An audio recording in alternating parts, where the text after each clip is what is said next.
नमस्कार, मैं आचार्य राजकुमार गणपति ज्योतिष संस्थान के माध्यम से आपका स्वागत करता हूं, अभिनंदन करता हूं। मैं उम्मीद करता हूं कि आप सब ठीक होंगे, अपना ख्याल रखते होंगे, सुरक्षित होंगे। आज मैं आपके लिए विशेष लेकर आया हूं। आज एक कहानी के साथ साथ प्रबोधिनी एकादशी के बारे में, जिसे देवउठनी एकादशी भी कही जाती है, उसके बारे में आपको विशेष रूप से जानकारी दूंगा और इसके बारे में बताऊंगा। उससे पहले एक छोटी सी कहानी। एक बार गज पानी पीने के लिए नदी में प्रवेश करता है और जैसे ही वो पानी पीना शुरू करता है, एक घड़ियाल आकर उस हाथी के पांव को अपने मुंह में जकड़ लेता है, जिसके कारण हाथी को पीड़ा होना शुरू हो जाता है। हाथी अपने आप को बचाने के लिए काफ़ी मेहनत करता है, मशक्कत करता है, पूरी ताकत लगाता है, लेकिन मगरमच्छ उसे पानी की ओर खींचता चला जाता है। जब हाथी को लगता है कि अपने आप की रक्षा मैं नहीं कर सकता हूं,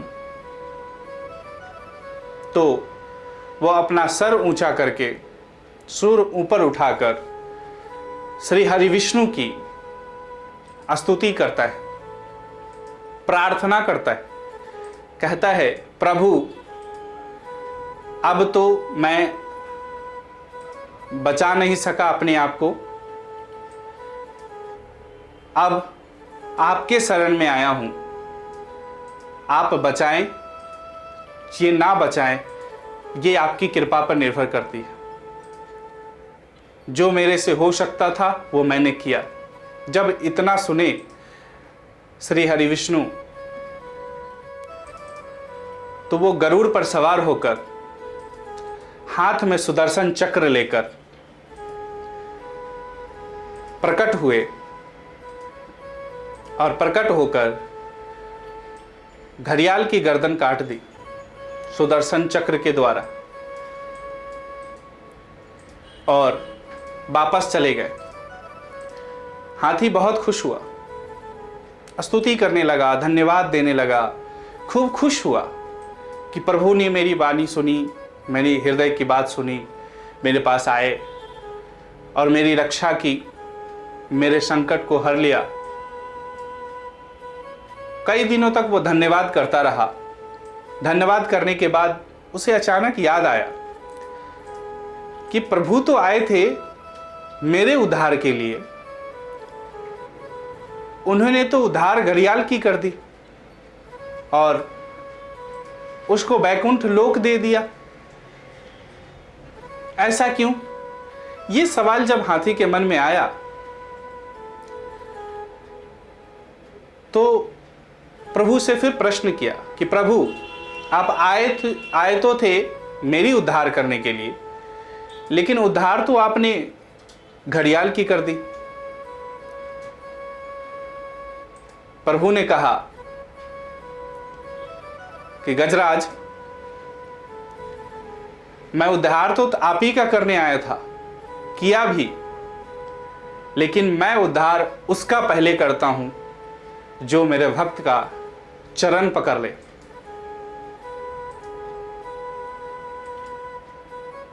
इसीलिए कभी भी भगवान के भक्त का अपमान नहीं करना चाहिए और हमेशा भक्त के चरण पकड़कर उस ईश्वर का हम रास्ता ढूंढ सकते हैं। चलिए अब बताते हैं हम आपको। हिंदू धर्म में दिवाली के बाद कार्तिक मास के शुक्ल पक्ष की तिथि एकादशी को देवउठनी एकादशी मनाई जाती है। कार्तिक माह में देवउठनी एकादशी का विशेष महत्व है।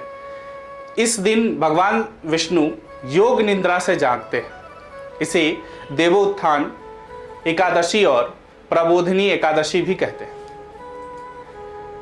देवशयनी एकादशी के बाद श्री हरि का शयन काल शुरू होता है, जो चतुर्मास के 4 महीने तक रहता है। देवउठनी एकादशी के बाद से सभी मांगलिक कार्य जैसे विवाह, मुंडन, यज्ञोपवीत, संस्कार आदि शुरू हो जाते हैं। आइए जानते हैं इस साल कब है देवउठनी एकादशी, मुहूर्त और उसका महत्व क्या है। उससे पहले तुलसी विवाह की कथा। कार्तिक मास की शुक्ल पक्ष की एकादशी को कार्तिक स्नान करने वाली स्त्रियां तुलसी जी तथा सालीग्राम का विवाह करती हैं। समस्त विवाह को विधि विधान के अनुसार खूब गाजे बाजे के साथ तुलसी के बिरवे से सालीग्राम के फेरे एक सुंदर मंडप के नीचे डाले जाते हैं। विवाह में गीत तथा भजन गाने की प्रथा है, जिसमें छोटी सी पंक्ति इसमें लिखी गई है। मग्न भई तुलसी राम गुण गई के, मगन भई तुलसी सब को चली डोली, पालकी रथ जुरवाई के, साधु चले पाँव पया, चीटी 100 बचाई के, मगन भई तुलसी राम गुण गाई के। अब देवउठनी एकादशी 2022 में कब है? साल में पड़ने वाली 24 एकादशियों में देवउठनी एकादशी सबसे बड़ी और महत्वपूर्ण एकादशी मानी जाती है। इस साल देवउठनी एकादशी 4 नवंबर 2022 को है।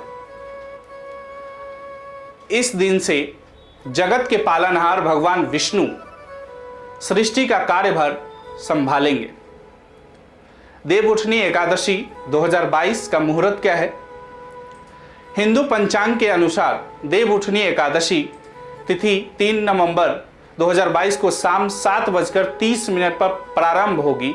देव उत्थान एकादशी तिथि का समापन 4 नवंबर 2022 को शाम 6:08 पर होगा। उदया तिथि के अनुसार देवउठनी एकादशी का व्रत 4 नवंबर को रखा जाएगा। देवउठनी एकादशी व्रत पारण समय सुबह 6:39 से लेकर 8:52 तक रहेगा। ये 5 नवंबर को रहेगा। यानी जो एकादशी देवउठनी एकादशी की जो व्रत का पारण है वो 5 नवंबर 2022 को 8:52 तक रहेगा। देवउठनी एकादशी पर विष्णु जी को कैसे जगाएं? देवउठनी एकादशी पर श्री हरि की रात्रि में शुभ मुहूर्त में पूजा की जाती है। आंगन में चूना और गेरू से रंगोली बनाई जाती है, जिस पर गन्ने मंडप बनाते हैं। इसमें भगवान विष्णु के सालीग्राम स्वरूप की पूजा की जाती है। सालीग्राम जी को नए वस्त्र और जनेऊ अर्पित करने के बाद उत्तिष्ठ गोविंद तयज निंद्रा जगत पतय तवई सुप्ते जगन्नाथ जगत सुप्तम भवे दिदम, इस मंत्र तेज स्वर में उच्चारण करते हुए श्री हरि को जगाया जाता है। इस दिन 11 दीपक देवी देवताओं को नियमित जलाए जाते हैं। देवउठनी एकादशी की पूजा विधि क्या है? घंटा, शंख, मृदंग आदि बांध की मांगलिक ध्वनि से सभी देवगणों को 4 माह की निंद्रा के बाद जगाने के लिए बाद स्वागत किया जाता है। इस एकादशी को व्रत रखने वाले आंवला, सिंघारे, गन्ने और मौसमी फलों आदि का भोग लगाना चाहिए। भक्त को सवेरे ब्रह्म मुहूर्त में स्नान करने के बाद देवउठनी एकादशी के व्रत को करने का संकल्प लेना चाहिए। अब सवाल आता है कि ब्रह्म मुहूर्त हम कैसे जानें? तो आप फेसबुक पेज पे या यूट्यूब पे जो कंटेंट डाली जाती है, जो मुहूर्त डाला जाता है, उसमें ब्रह्म मुहूर्त लिखा जाता है। आप उसे देखकर जान सकते हैं। घट स्थापना के बाद भगवान विष्णु जी की तस्वीर को स्थापित कर उनके सहस्त्र नाम का जप करना चाहिए। अब भगवान की मूर्ति पर गंगा जल की छींटे देकर रोली और अक्षत का भोग लगाना चाहिए। पूजन के लिए देवउठनी एकादशी की कथा का वाचन करें तथा घी का दीपक जलाकर उनकी आरती उतारें तथा मंत्रों का जाप करें। अब प्रसादी का भोग लगाएं तथा इन्हें ब्राह्मण आदि में वितरित कर उन्हें दान देकर विदा करें। अब इसमें कथा क्या है, इस एकादशी का विशेष महत्व क्या है, क्यों इतना महत्व दिया जाता है, तो इस कथा को हम सुनाते हैं। नारद जी ने ब्रह्मा जी से प्रबोधिनी एकादशी के व्रत का फल बताने को कहा। ब्रह्मा जी ने सब विस्तार बताया। हे नारद, एक बार सत्यवादी राजा हरिश्चंद्र ने स्वप्न में ऋषि विश्वामित्र को अपना राज्य दान कर दिया। अगले दिन ऋषि विश्वामित्र दरबार में पहुंचे तो राजा ने उन्हें अपना सारा राज्य सौंप दिया।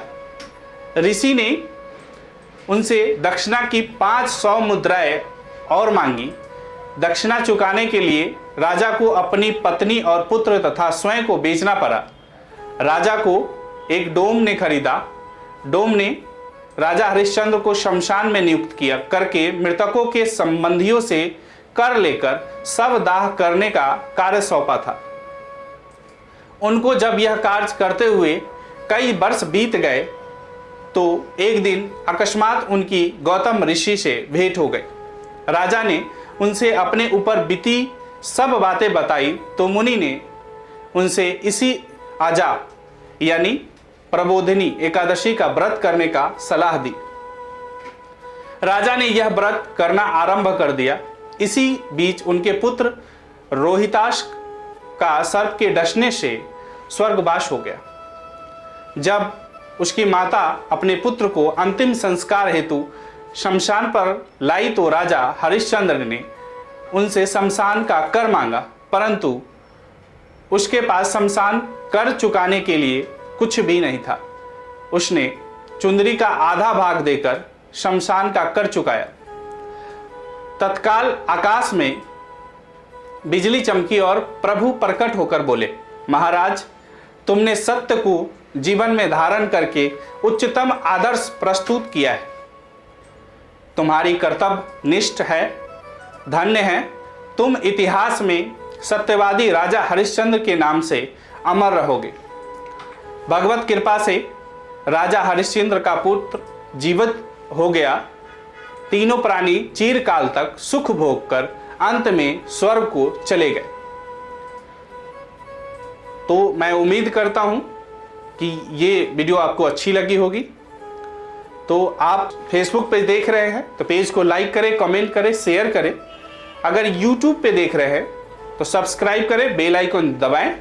और किसी प्रकार को समस्या है, आप कुछ जानना चाहते हैं, संस्थान से संपर्क करना चाहते हैं तो व्हाट्सएप के माध्यम से, मैसेंजर के माध्यम से या कॉल करके आप जानकारी ले सकते हैं।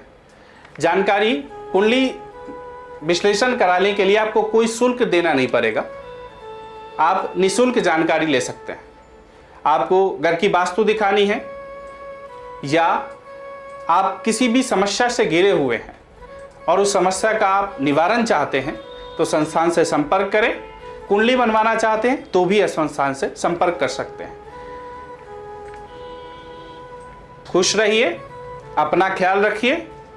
नमस्कार, राधे राधे।